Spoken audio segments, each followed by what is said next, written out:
So we've organized the panels that you're about to see by the roadmap. And so this first one is all about those first 3 steps of that curve around learning, building consensus, and setting investment policy statement. Many of the schools these are all representatives from schools or institutional investors, asset owners. So many of them have gone beyond that, but they have fascinating stories to tell around how they got there. And so we'll really focus on this. But as they join you at tables, you can probably ask them a range of questions, and they'll be able to answer them. So without any further ado, I guess I'll just say their pictures and their bios are in your journal, so we're not going to take time to introduce them because we know that you can match up the names and the faces pretty well, as long as none of the pictures were cut off. So thank you. Great. Thank you, Alice. Hello. There we go. Hi, everybody. My name is Jake Barnett. I made the mistake of leaving our call at the time that it was supposed to finish, and thus got volunteered to be the moderator / panelist of this panel. I am newly hired at Wespath as a manager of sustainable investment services. For those of you that aren't familiar with Wespath, we are the Methodist Pension Fund. We manage approximately $25 billion in assets. $21 billion of that is Methodist pension money. About $4 billion is for related entities, and we've been doing so for over 100 years. We are very focused on sustainable investment. I'll share a little bit more about that in some of the future questions we get into, but just to give you a little framing for this discussion, I'm going to spend 20 minutes having some Q&A with my fellow panelists up here. We'll go for about 10 minutes to Q&A with all of you, so please be writing down any questions that pop up. And then moving on, we'll have some table discussions as has been discussed. One just quick framing point that I want to make at the front end, because Catherine in her comments touched on a topic that is near and dear to my heart, which is the concept from general semantics that the map is not the territory. So that's kind of a philosophical term, but I want to talk about it in the context of ESG very briefly. A map is something that is a point-in-time object that is static, meaning it doesn't change, and that has geographical limits. And there's a lot more characteristics you can look into when you talk about maps, with the territory being our world. And when you talk about ESG and when you talk about finance specifically, we have this love of maps to try and get us on this journey that in the context of issues like climate change seem almost specifically designed to challenge our ability to think in geographic scope, in time limit scope, in static points in time. So we're going to have to think creatively. We're going to have to go on journeys together. We're going to have to open up curiosities in ways that are oftentimes non-binary, that aren't framed in those very discrete answers and numbers. And I think all of our panelists here today have some stories about their journey along those lines. So with that, I'm going to start with Erik, just move across. But I think our opening question is kind of on your ESG journey. How did you get started? Who initiated action, and what did that initial conversation process look like? Great, thank you. So at the University of New Hampshire, it really started probably 8 or 9 years ago with our students. We had a number of student groups that were interested in sort of the realm of sustainability in investments, and it's not something that UNH or the UNH Foundation had really delved into. So our students initiated the conversation. We had a group that called itself Divest UNH. We had another group called SEEK, the Student Environmental Action Committee, and there was another group that formed out of a separate part of our population that was aligned with the net impact endeavor.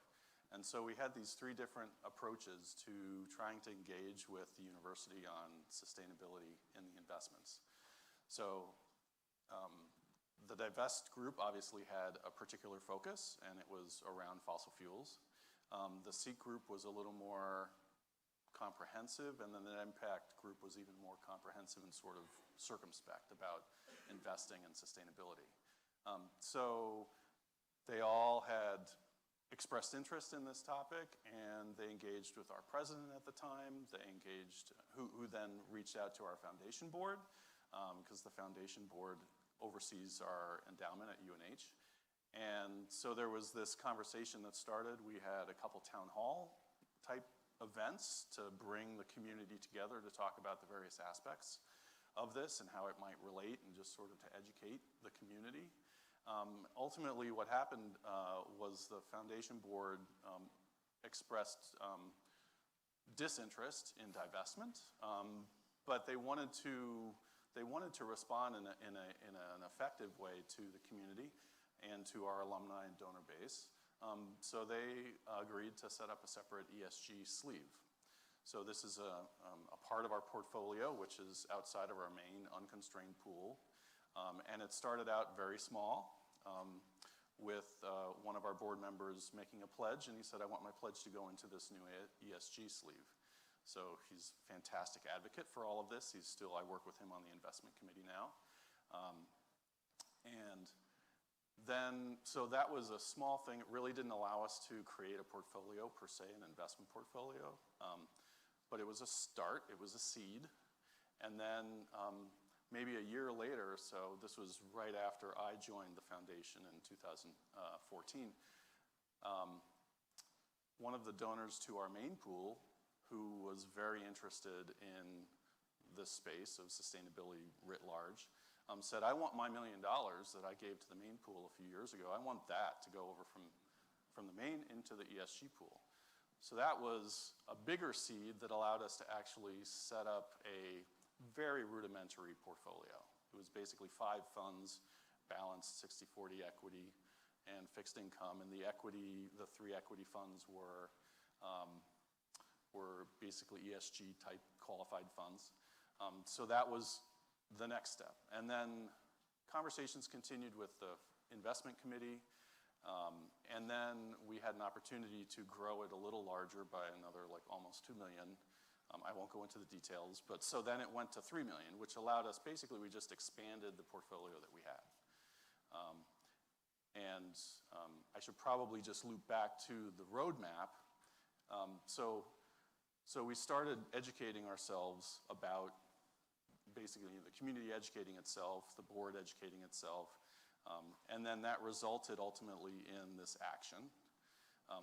The step about the investment policy statement really was a very short kind of, let's not worry about that right now.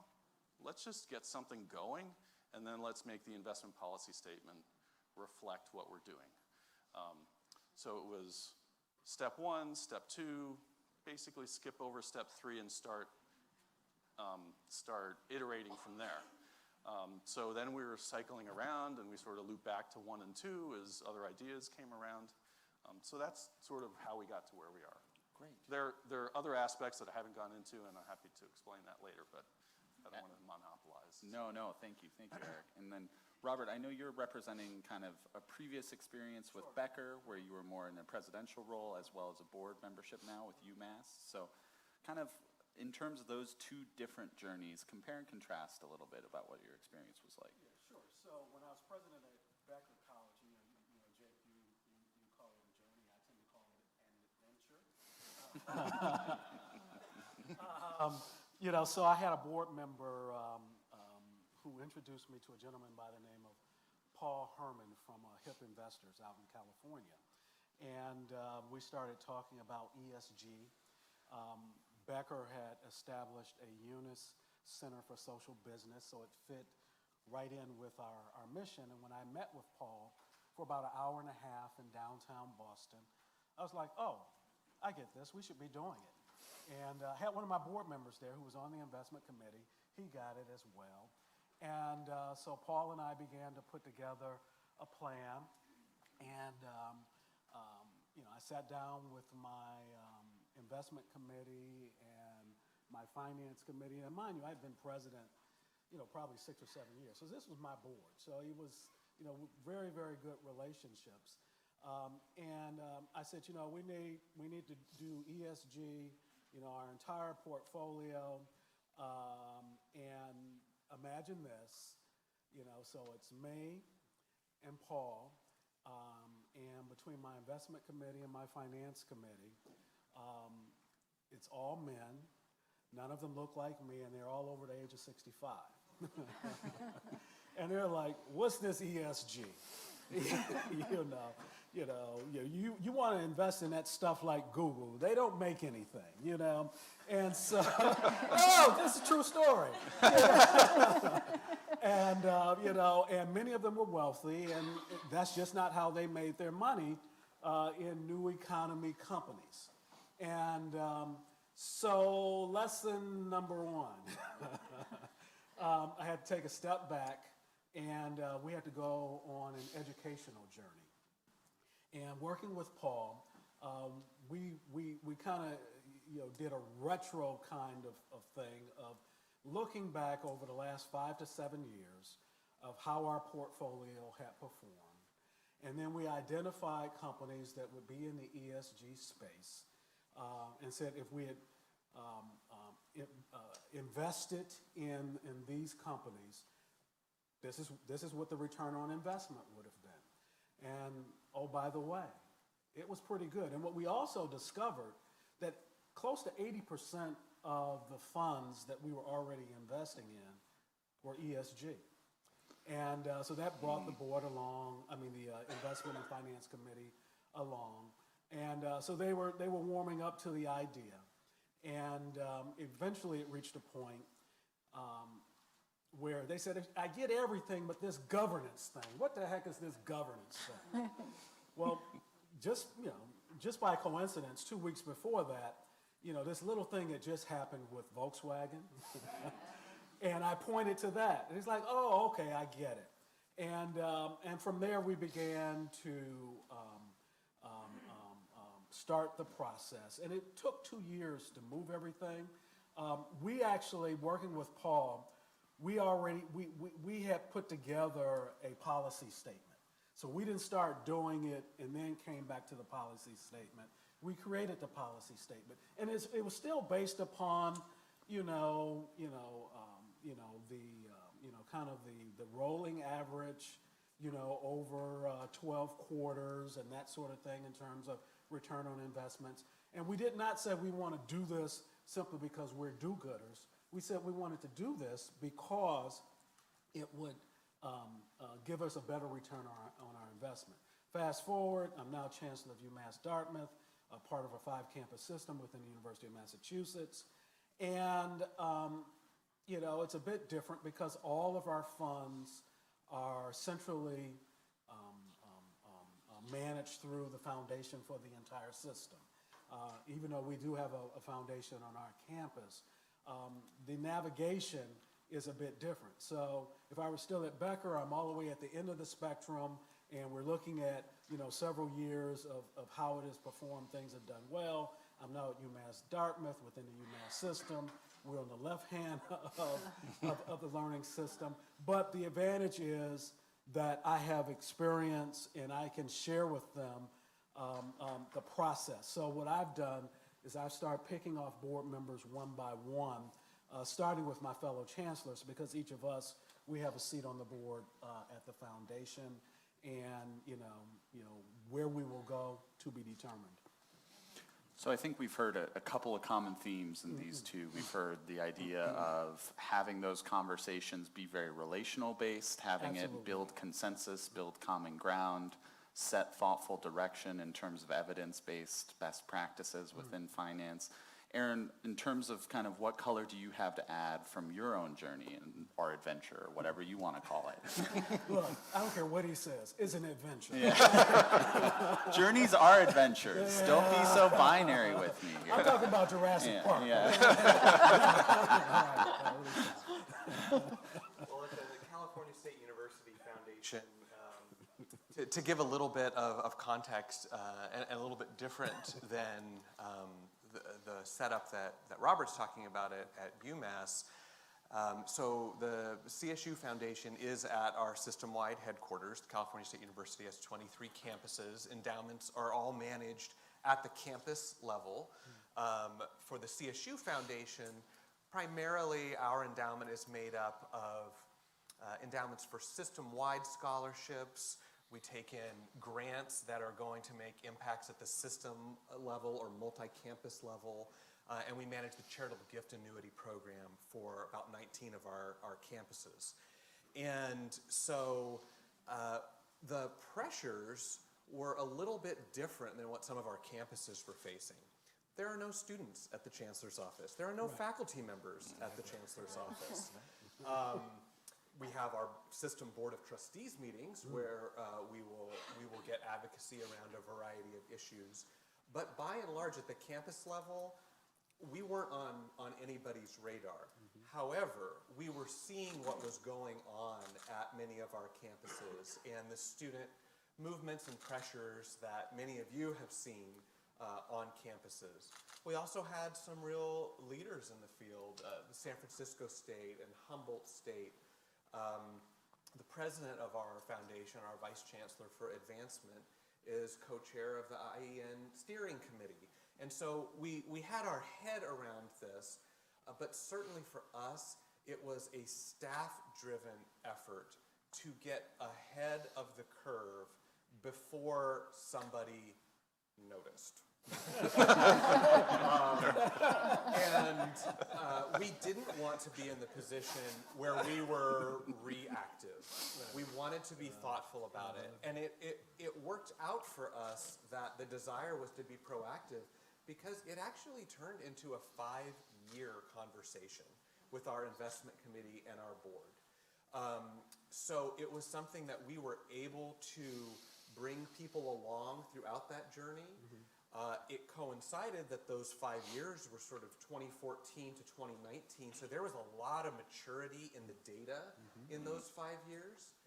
And the other factor that we were facing is we have board members from Chevron, SoCalGas, that support other major initiatives of the university. Chevron's given almost $3 million toward educating the next generation of STEM teachers in the CSU and next generation science standards. These were important relationships. And how are we going to balance that conversation and that transition? And giving ourselves that time allowed ultimately to a unanimous vote for an ESG integration mandate in our portfolio. Great. So with our last 4 minutes before we open it up to Q&A more broadly, there's a quote that I really like from a MIT professor who works a lot on climate that talks about research shows that showing people research doesn't work. So That's right. I think we've heard conversations in all of you about how this was a process that wasn't necessarily about getting the latest study to convince people that this is a real thing that you need to do. So in regards to, I'm going to pick you all off to do a quick kind of last minute intro before we do next steps. Aaron, I'd like you to talk about the IPS process, because I think that's really something that you all worked through. Robert, after that, if you want to talk about building consensus at that leadership and board level. And then Erik, I know you all are looking at some climate risk conversations moving forward within ESG and kind of how do we build that within a driver for increased donation, increased momentum at the college level. So Aaron, we'll start with you and then work across. So for our investment policy, it started, we'd had a socially responsible investing statement in the policy for a number of years, which was really driven by the Central Board of Trustees for the university, asking all the auxiliaries in the CSU, and there's 90 plus, to consider socially responsible investing. And so it was there, but it was so broad that, it was there. And so transitioning really to what did that mean in terms of intentional investing, it really was education of the board. And we worked really closely with our investment advisors, Greystone and Todd Au as our investment manager. And it was so much about investment. And ultimately, it did come down to showing our finance and investment committee members and the board that they were not going to give up return. In fact, there was a potential for premium, And even if it was equal, we were investing with companies that through ESG we were investing through the lens of the university's values. Who doesn't want a company that's well governed, that considers its impact on society and the environment? And what got us over that hump on the vote at the very end was Greystone put together exactly what the portfolio would look like if they voted yes that day, and had done a reverse analysis that showed what it would have been. And so it wasn't theoretical. It was, if you say yes today, this is exactly how we'll change the portfolio, and here's how it would have performed. That vote was so anticlimactic. It was kind of disappointing to staff. Like, they started moving on to the next business item, and I was like, wait, we should this is a big deal. So that was exceptionally helpful in our case. So just in our last 20 seconds, if you all could do a quick snippet of what you... Another 2 minutes. Okay. So like, whoa. All right. Yeah. So I'll piggyback on that. So with my board, it was relational. It was one person at a time sitting down. So my board chair, he likes vodka. So we're sitting at the bar with Grey Goose. I drink Ciroc, and he has his martinis, and I'm explaining to him so that he gets it, because the research doesn't matter. I'd given them the documents; they weren't going to read that stuff, and so with each of them, I met with them one-on-one, a couple of them, together, just getting the buy-in, helping them to intellectually understand this construct of ESG. Then we did the reverse engineering. I got into a point. I said, so if we reverse engineer this and we show you side by side how we would have performed in ESG versus where we are now, if the data reflects great return on investment, are you okay with it? And to a person, they absolutely said yes, because don't sell this as is good for the environment, sustainability. It's about returns. That's what they want to know. And that was the thing that brought us over. And it pretty much was anticlimactic when we had the vote, because we had done so much legwork ahead of time. It was like, okay, we could have put it on the consent agenda. It would have been fine. Great. Thank you. Eric, any closing comments? So I'll just talk about next steps, and part of assessing our climate risk in the portfolio is one of them. We're a UNPRI signatory. This cycle is the first time we're really obligated to report. We did it voluntarily last year, but now there's some new questions that we have to ask. The whole TFCD thing, whatever that is. And so climate risk analysis is something that we need to start figuring out, right? So that's a next step. We're at the very beginning of that. Back to the roadmap, I think as our board cycles, we get new members on that don't know where we've been necessarily. We need to continue to educate them. And that can be both good and bad, because I can tell you that we've got a relatively new board member who's skeptical, right? So we have this ESG pool now that there's a fiduciary responsibility for them to maintain, and to maintain to the best of their abilities. So where are we going to go with that? Are we going to try to grow it? How are we going to actually affect that change? So education, making sure the ESG pool grows, doing whatever we need to do to properly report and disclose. Yep. Great. So summary, and then we'll go out for questions. I think the idea of reverse engineering came up. Certainly keeping a focus on returns when you're having discussions with your board. Don't be worried if it's an anticlimactic vote, despite analogies to Jurassic Park. It might be relatively straightforward. Holding yourself accountable by joining peer groups that are going to push you and really ask tough questions. Relational and educational discussion, and vodka never hurts. So what questions does everybody have in the audience for the group? I think there's a mic with Hannah over there. So just, Barbara has one too. Any questions? Looks like there's one back here. Hi, can Can you talk a little bit more about the time horizon used in your back testing analysis? We went back, actually we went back 10 years. And, and said, if we'd been in ESG funds, this is what it would have looked like side by side so that they could see it. And, that's when the skeptics were like, well, maybe, but I still don't get this ESG stuff. And, I think if I had to do it over again, I would have started out with the why we need to do this and how it aligned with our mission. I mean, we had, the first sanctioned UNIS Social Business Center of a four-year college and university in the world by, from Nobel laureate Muhammad Yunus. Our mission statement, when you look at ESG stuff, you would have thought we looked at ESG to write the mission statement. It's like, this is what we do. If I had started with the why, and do we want to make sure that everything we do is aligned with our mission, I think we could have moved much quicker. It took me about 2 years. But then, naive me straight out the gate, well, my board is with me. If I tell them something, they'll believe me. Not.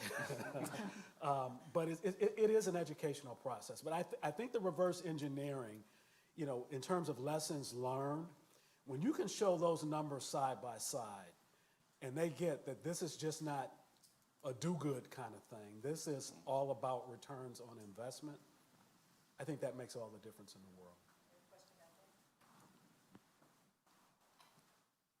I'm Tim Smith with Boston Trust Walden, and I want to pick up on your last point about the do-good theme. Mm-hmm.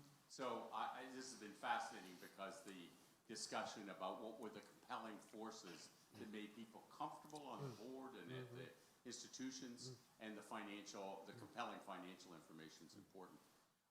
But the other side of the equation, of course, and you know this well, Jake, because you now work for a firm that does this with its $25 billion, is how do you use your investments to try to make a difference on the climate change issue? Right. So whether you're addressing your managers, I'm not saying the university's got to pick up engagement, but the University of California, for example, has hired staff to do that. But certainly you can be asking your managers and you can make sure your proxies are voted properly. But Jake, you might want to say a word or two about how you become a proactive voice as an investor, trying to make a difference in company policies and practices that will in the end resound to the benefit of climate change. Absolutely. So to speak a little bit about Wespath's process, about 5 years ago, we've been a long-term engager. We have a positive social purpose lending program that's over $800 million focused on affordable housing and economic development. So this is a core part of who we are.